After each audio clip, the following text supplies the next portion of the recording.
കർണാടക സംഗീത ലോകത്ത് വിളങ്ങി നിൽക്കുന്നവരിൽ അഗ്രഗണ്യനും കുട്ടിക്കാലം മുതൽ ഒരുപാട് സംഗീത കച്ചേരികൾ നടത്തി പ്രശസ്തിയുടെ പടവുകൾ കയറി വന്ന ശ്രീ ശങ്കരൻ നമ്പൂതിരിയാണ് ഇന്ന് നമ്മളോടൊപ്പം അതിഥിയായി ഇവിടെ എത്തിയിരിക്കുന്നത്.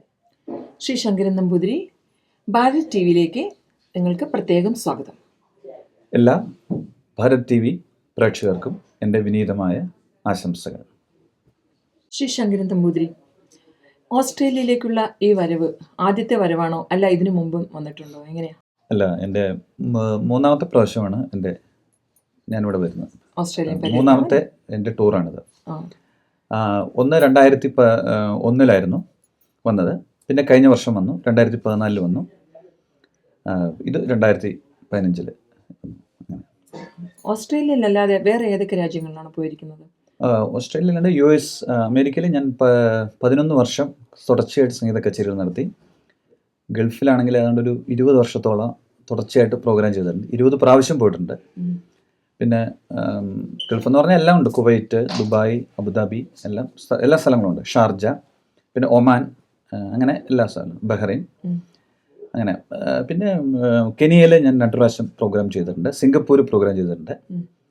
അങ്ങനെ വേൾഡ് വൈസ് യൂറോപ്പിലും 1 പ്രാവശ്യം പോയിട്ടുണ്ട്. എല്ലാ സ്ഥലങ്ങളിലും പോയിട്ടുണ്ട്. ഓസ്ട്രേലിയയിൽ ഒരു കുറച്ചുകൂടെ നമുക്ക് മലയാളികളും തമിഴ് ഓഡിയൻസും എനിക്ക് വളരെ പ്രിയപ്പെട്ടവരാണ്. നല്ല ഫീഡ്ബാക്ക് ഉണ്ട്. ഇവിടെ വരുമ്പോൾ ഉള്ള അവരുടെ ഒരു വെൽക്കം, പിന്നെ നമ്മൾ ആത്മാർത്ഥമായിട്ട് അവരോട് സഹകരിക്കുന്നു. അപ്പോൾ തീർച്ചയായിട്ടും തമിഴ് ഓഡിയൻസ് മാത്രമല്ല, മലയാളി ഓഡിയൻസും കൂടെ അതിൽ നല്ലവണ്ണം ഹെൽപ്പ് ചെയ്യുന്നുണ്ട്. എല്ലാവരും വരുന്നുണ്ട് കേൾക്കാനായിട്ട്.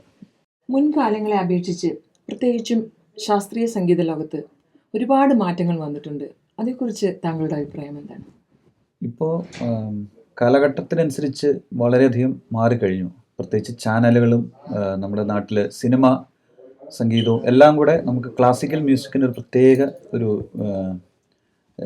എസ്റ്റാബ്ലിഷ്മെൻറ്റ് കൊടുത്തു. അതായത് കൂടുതൽ ആൾക്കാരെ അതിലേക്ക്, ക്ലാസിക്കൽ മ്യൂസിക്കിലേക്ക് ആകർഷിക്കുന്ന ഒരു ഘടകം നമ്മുടെ പുതുതലമുറയ്ക്കും ആസ്വദിക്കാവുന്ന രീതിയിലേക്ക് അത് സംഗീതം വളർന്നു. പ്രത്യേകിച്ച് ഒരു 90s ശേഷം, 90s ശേഷമാണ് ഏറ്റവും കൂടുതൽ ഈ കർണാടക സംഗീതത്തിലേക്ക് കൂടുതൽ ആൾക്കാർ, പ്രത്യേകിച്ച് യുവാക്കൾ ആകർഷിക്കപ്പെട്ടത്. കാരണം അതിന് സിനിമാ സംഗീതത്തിന് ഒരു സ്വാധീനമുണ്ട്. 80s 90s വന്നിട്ടുള്ള മലയാള സിനിമാ ഗാനങ്ങളും പിന്നെ അതോടൊപ്പം ശങ്കരാഭരണം പോലുള്ള സിനിമകളും ഒക്കെ വന്നപ്പോൾ കൂടുതൽ യുവാക്കൾ അതിലേക്ക് പഠിക്കാനും ആകർഷിക്കപ്പെടുകയുണ്ടായി. ഇപ്പോൾ 2000 ശേഷം, ഏതാണ്ട് ചാനലുകൾ വന്നതിന് ശേഷം കൂടുതൽ ഈ റിയാലിറ്റി ഷോ പ്രോഗ്രാമിൽ പങ്കെടുക്കാനുള്ള അവസരം ധാരാളം കുട്ടികൾക്കുണ്ടായി. അപ്പോൾ അവരിൽ അത് വലിയ മാറ്റങ്ങൾ സൃഷ്ടിച്ചു. അവർ പങ്കെടുക്കുകയും അവർക്ക് അവസരങ്ങൾ കിട്ടുകയും അവർക്ക് സമ്മാനങ്ങൾ ലഭിക്കുകയും ചെയ്തപ്പോൾ അവർക്ക് ഒരു വരുമാന മാർഗം എന്നുള്ള മാത്രമല്ല, ഗാനമേളയിലൂടെ അവർക്ക് അവരുടെ കഴിവ് പ്രകടിപ്പിക്കാനുള്ള നല്ലൊരു അവസരം ഉണ്ടാവുകയും ചെയ്തു. ഞങ്ങളൊക്കെ വരുന്ന കാലത്ത് യൂത്ത് ഫെസ്റ്റിവലായിരുന്നു അന്ന് വലിയ ഒരു ഘടകം.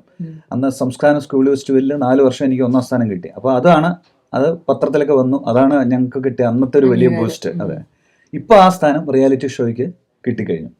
അപ്പോൾ ഇപ്പോഴത്തെ കുട്ടികൾക്ക് വളരെയധികം ഇങ്ങനെ എഫർട്ട് കുറവാണ്, അവർക്ക് കൂടുതൽ ബൂസ്റ്റ് കിട്ടുന്നുണ്ട്.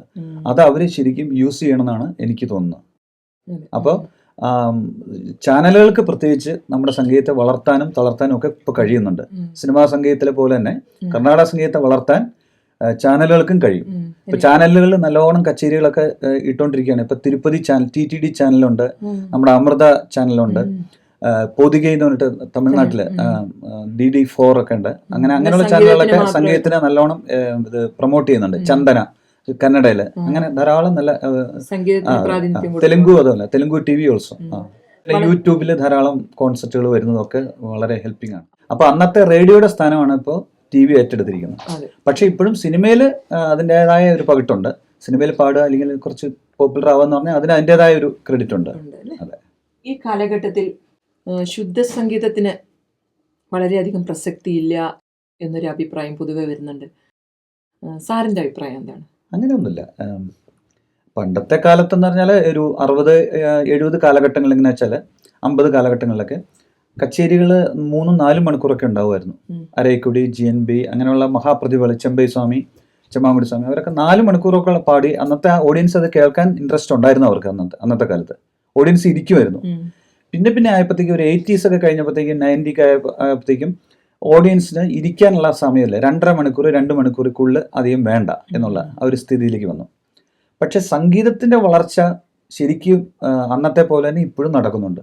പ്രത്യേകിച്ച് മദ്രാസിലൊക്കെയുള്ള സംഗീത സഭകളിലുള്ള നല്ല നല്ല പ്രമുഖരായ കലാകാരന്മാർ അന്ന് മുതൽ ഇന്ന് വരെ ഏതാണ്ട് 50 മുതൽ ഇപ്പോൾ ഉള്ള 20s ഈ കാലഘട്ടം വരെ, ഈ 2015 വരെയുള്ള കാലഘട്ടങ്ങളിൽ സംഗീതത്തിൻ്റെ വളർച്ച മുമ്പോട്ട് തന്നെയാണ്. പ്രത്യേകിച്ച് കർണാടക സംഗീതത്തിൽ നല്ല നല്ല പ്രതിഭകൾ ഇപ്പോഴും ഉണ്ട്. മരിച്ചുപോയി, പലരും നമ്മെ വിട്ടുപോയി.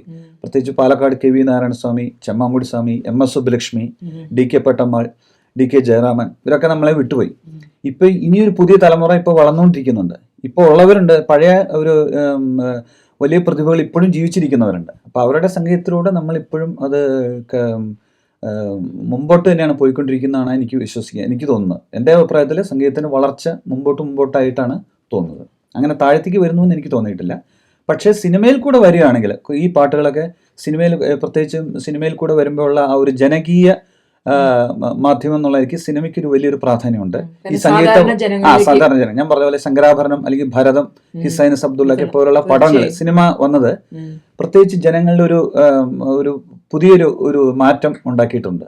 അത് നല്ലതാണെന്നാണ് എനിക്ക് തോന്നുന്നത്. അപ്പോൾ ഇപ്പോഴത്തെ ഒരു ട്രെൻഡിൽ എങ്ങനെയാ വെച്ചാൽ ഇപ്പൊ അതിലും കുറച്ചുകൂടെ മുമ്പോട്ട് പോയി. ഈ ഫ്യൂഷൻ മ്യൂസിക് എന്ന് പറഞ്ഞിട്ട് പലരും ഇപ്പൊ കർണാടക സംഗീതത്തിലും ഹിന്ദുസ്ഥാനി സംഗീതം ചേർന്ന് അല്ലെങ്കിൽ ഏതെങ്കിലും ഒരു ഇൻസ്ട്രുമെന്റുകൾ ചേർന്നിട്ട് രണ്ട് വിഭാഗത്തിലുള്ള ഇൻസ്ട്രുമെന്റുകൾ ചേർന്നിട്ട് കർണാടക സംഗീതത്തിലോ ഹിന്ദുസ്ഥാനിയിലെയോ അല്ലെങ്കിൽ കർണാടക സംഗീതത്തിൽ തന്നെയുള്ള ഈ ചെണ്ടയും മറ്റുള്ള നമ്മുടെ പഞ്ചവാദ്യം പോലുള്ള ഉപകരണങ്ങളും മൃദംഗം ഇതെല്ലാം വെച്ചിട്ട് ഗിത്താറ് അങ്ങനെയൊക്കെയുള്ള ഈ സാക്സഫോൺ അങ്ങനെ ഒരു മിക്സഡ് ആയിട്ടുള്ള ഒരു ഫ്യൂഷൻ പ്രോഗ്രാംസ് ഉണ്ട്.